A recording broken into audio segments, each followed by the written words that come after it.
Hi everyone, it's Marisa with Bumblebee Apothecary. Welcome back to my channel. Today I'd like to do a highly requested video on my updated method of rendering and purifying tallow.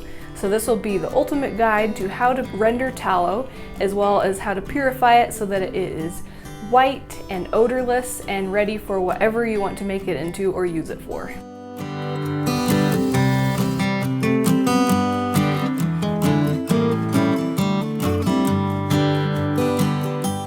My original video on how to render tallow in a crock pot is one of my most popular videos, and that method is still really great for if you just need a quick and easy way to render some tallow for some cooking and things like that, so there's nothing wrong with it. This just takes everything a little step further and renders using the wet method. It helps eliminate any type of beef smell and prevents burning of the tallow when it's rendering, so it's like a higher quality way to render tallow. I still use a crock pot just because I find that gives me really even heat for rendering, which I really like. The finished tallow that you get by following this process, as you can see, is nice and white. There is pretty much no beef smell at all. It's just white and odorless, and you can use it for cooking, for candle making, for soap making, making into skincare products like tallow balm, lip balm, salves, different things like that, and it's great. Sometimes especially when you're using it for skincare products like tallow balm on your skin, you definitely don't want any kind of a beef or meat smell, so using this method for rendering for skincare products is definitely the way to go. This is the method that I use when I render tallow to make my tallow balms, lip balms, salves, and scrubs, and all the things that I have in my shop. I have other videos where I talk about the amazing health benefits of 100% grass-fed tallow, as well as all the many things that tallow can be used for. So I'm not going to go into that into detail here, but on my blog, bumblebeeapothecary.com, which I'll link below, you can check out a bunch of different blog posts that I have where I talk about lots of different recipes for tallow and all the amazing health benefits and nutrients that are in it. Let's also talk really quickly about the beef fat that you're going to be using. The best beef fat is 100% grass-fed, grass-finished beef fat. The leaf fat that comes around the internal organs, around the kidneys, is the highest quality. It is the purest and it has the highest nutrient content. So when you're sourcing beef fat to render into tallow, you want to look for 100% grass-fed, grass-finished, and if possible, the leaf fat from around those internal organs and kidneys. If you can, ask the butcher or wherever you get the beef fat from to grind it for you. It will render a lot more quickly and a lot more evenly that way. If you're not able to get it ground, you can grind it yourself in a food processor as long as the fat is nice and cold, or you can chop it up really finely. What I personally do, since the farms that I get my beef fat from don't always have their butchers grind it, is I take it to a local meat processing place and I just ask them to grind my big amounts of it for me, and they're happy to do that. Alright, so enough talking about it, let's jump in and start rendering some tallow. First step after you have your tallow that's nicely ground is to go ahead and put it in your crock pot. You can put it in there to fill it up, and then we're going to add a couple ingredients that helps to purify it and makes this be this wet rendering method. So the first thing is some salt. I don't really measure this, to be honest. I just put a handful or so in, I would say 2 or 3 tablespoons for this big of a crock pot. And then after that, I'm going to add some water. I add quite a bit of water, really. Again, I don't measure. Part of the reason I add so much is because I'm in a drier climate here, and I feel like the water evaporates pretty quickly during this rendering process. So I probably add a good 8 cups of water or so. If you're not in such a dry climate, you can probably get away with less, but the purpose of it is to keep that tallow from burning, so just go ahead and add a good amount. I would say at least a quart or so, depending on the size of crock pot. Don't be afraid to add more. And then the next step is to set our crock pot on low, make sure it's plugged in, and the rendering process will start. You can see as it's starting to render, some of the outside beef fat has already melted into liquid tallow, and there's still a lot of raw beef fat yet to go. Here it is as it's been rendering for a little while longer. It's getting close to being done, but not quite. It's a really good idea a few different times throughout the rendering process to go ahead and stir you can see that there's still plenty of chunks of more raw fat, and this stirring just helps it render more evenly so that you don't have the outside rendering more quickly than the inside.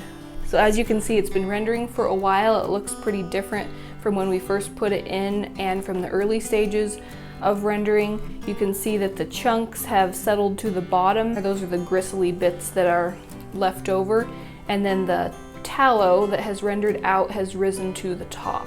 So now it's ready for us to strain those gristly bits out. So let's get started doing that. So I have a metal strainer here lined with some organic fine woven cheesecloth, and I'm gonna strain it through that. You do wanna keep in mind what type of container you strain the tallow into each time, because you want it to be something that you can pop the tallow out easily. So think about that, what it's made out of and what the shape is.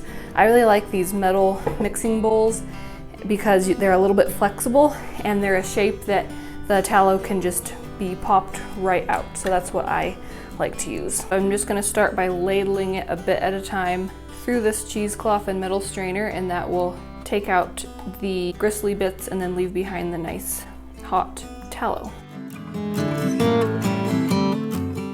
As I'm getting towards the bottom of the crock pot here, I'm starting to get more of the chunks and the gristly bits that are left over, and so my strainer is going to be full of those pretty soon, so I'll have to stop and get rid of those. But I'm also going to kind of press down in the strainer to kind of squeeze all of that nice goodness out so that none is left behind, because after all, this is, you know, a little bit of work and you want to make sure you get the most tallow out of it.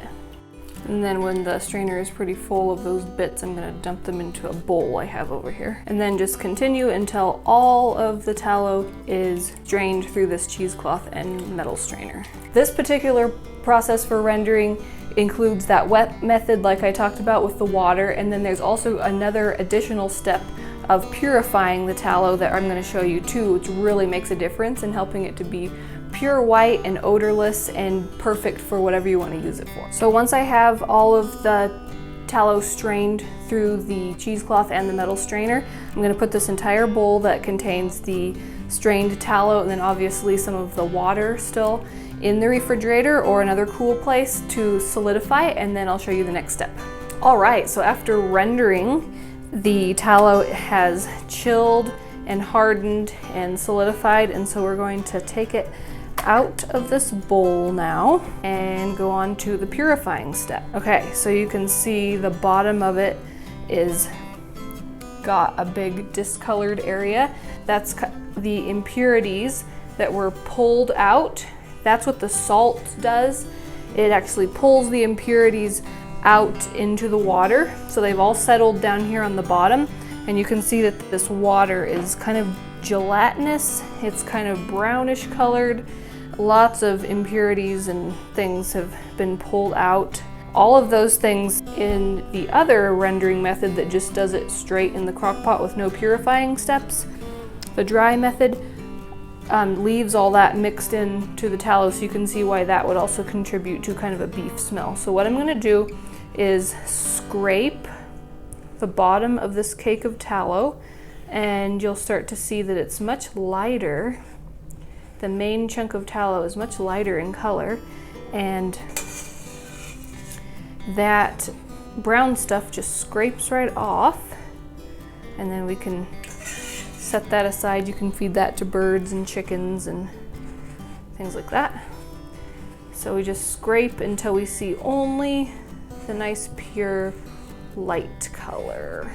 Now what we're going to do is just slice this into about 4 chunks, into quarters,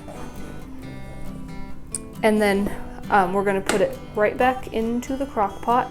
I cleaned the crock pot in between times, so it's all nice and clean.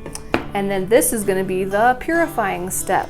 So we'll put these chunks of tallow right into the crock pot, and then we're going to repeat kind of a similar process to what we did before. We're going to add salt to, again, draw those impurities and the things that we don't want out of our nice pure tallow. So same amount as before. For this large of a crock pot, I'm doing probably a few tablespoons. And then plenty of water for my climate anyway. I'm doing plenty of water. You can again adjust depending on your climate and how much tallow you're actually rendering. And then we're just going to put that on low. This step takes quite a bit less time than the first rendering step does.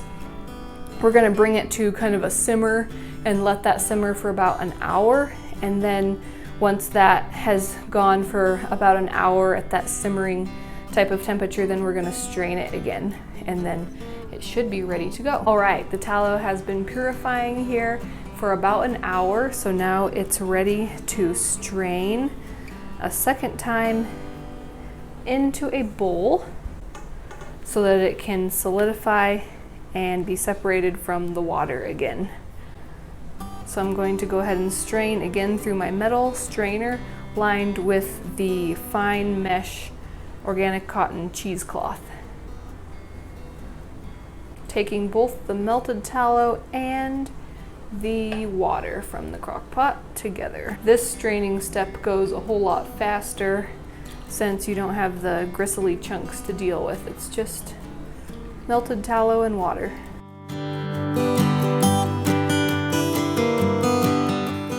Okay, now that that is all strained through into our bowl, we're going to put that into the refrigerator or somewhere cool to solidify again, and then we'll pop it out and I'll show you the final steps. So now that the tallow has been purified that second time, it's time to pop it out of the bowl again. So I'm just going to take it out and put it on my cutting board, and you can see how it looks a lot different this time. There's just a little bit of discoloration there that we're going to get rid of. And the water that came out of it, it's not bad. It's fairly clear, so you can tell that there's not a whole lot to be taken out of it. So I'm going to do the same thing as before and just scrape wherever I see that kind of brown color and get rid of that.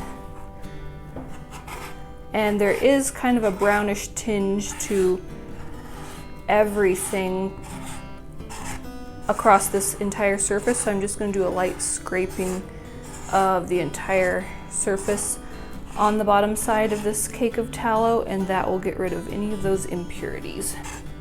So just scraping down until I see the white color. So for me, this is how many times I do it. I do the first rendering step and then one purifying step, and that usually works really well for me. You can do it more times. You can chunk it up, put it back in the crock pot with more water, some more salt, and repeat the process again until the tallow is as pure as you like it. But I find that to be really, really pure just doing it those 2 times. So that's usually what I do. The type of fat that you use too kind of determines how many times you need to process it. If you're just using any beef fat, then you might need to purify it a few more times. But if you're using nice leaf fat, then it'll be pretty pure after the first time, which is what I do. So at this point, you can just chunk it up into quarters or whatever amount you want. After that, I like to melt it down using a double boiler, like this glass pitcher inside a pan with a cloth and some hot water on the stovetop. That's a nice gentle way of heating it down, and then it's ready to go into storage containers. Now, one thing that you will want to be careful of is that there's probably going to be a little bit of water left over from the process of purifying it, and you don't want any of that water to go into your finished tallow because it could mold. So thankfully the water is pretty easy to see. It settles to the bottom. There shouldn't be very much of it. So just watch for that and try to let it settle and stay down there, and don't get any of that water in your finished tallow storage container. So we're just gonna fill up these jars here. Now for storing the tallow, if you have a cool place like a basement, that can be a good place to keep it for shorter term storage. It can even be on your kitchen counter for a while. for short term also, as long as it's not too warm. And if you need to store it for longer, I recommend refrigerating it or freezing it, and it'll last a long time in the refrigerator or the freezer. It's really quite stable as is at room temperature, but if you need to keep it for a long time, then go ahead and put it in the refrigerator or even freezer. So here I'm pouring some off now. I'm going to be watching for that water. I can see kind of a layer of it down there. So I'm just going to be careful to pour only the top that is the actual tallow and not get any of that water. If you're planning on using it for soap making, you can also weigh out the amounts that you need for your batches of soap. And that makes it really easy to just pull those out whenever you want to make soap. So that's another thing you can do. Otherwise, it's ready to go and ready to use. You can see how nice and white and pure it is. Of course, depending on what breed of cattle your beef fat came from, it might still have a little bit of a yellowish tinge, but that's good. There's nothing wrong with that. There's pretty much no smell to it at all. It's really nice. Definitely the best way to render tallow. I hope you enjoyed seeing that process, and I hope that you give it a try. If you do, let me know what you make with your tallow and how it turns out. I'd love to see pictures too, so you can find Bumblebee Apothecary on Instagram. I'll put a link below, and you can take pictures of what you make and tag me so I can see. I'm gonna link some links below to some other resources, to some other related videos, to some blog posts that have more recipes on what you can make with tallow. I'm also gonna link some of the equipment that I use and some sources in the description box so you can check those out. I'm also gonna put a link below to my Etsy shop where I have all the different things that I like to make with tallow available there, if you wanna check those out. I also wanted to mention really quickly that on my blog I have a password protected subscriber library where it has all of the ebooks that I've made all in one place. There's printables, also some checklists and printable product labels, and all the different free goodies that I've made all in one place. So I'm going to put a link below where you can sign up to get exclusive access to that subscriber library if you're interested. Alright, if you like this video, give it a thumbs up, share it with any fellow tallow lovers that you know. If you're new to my channel, please hit that subscribe button. I make new videos every week on traditional health wisdom and living a sustainable DIY lifestyle. Thanks so much for watching. See you next time. Bye.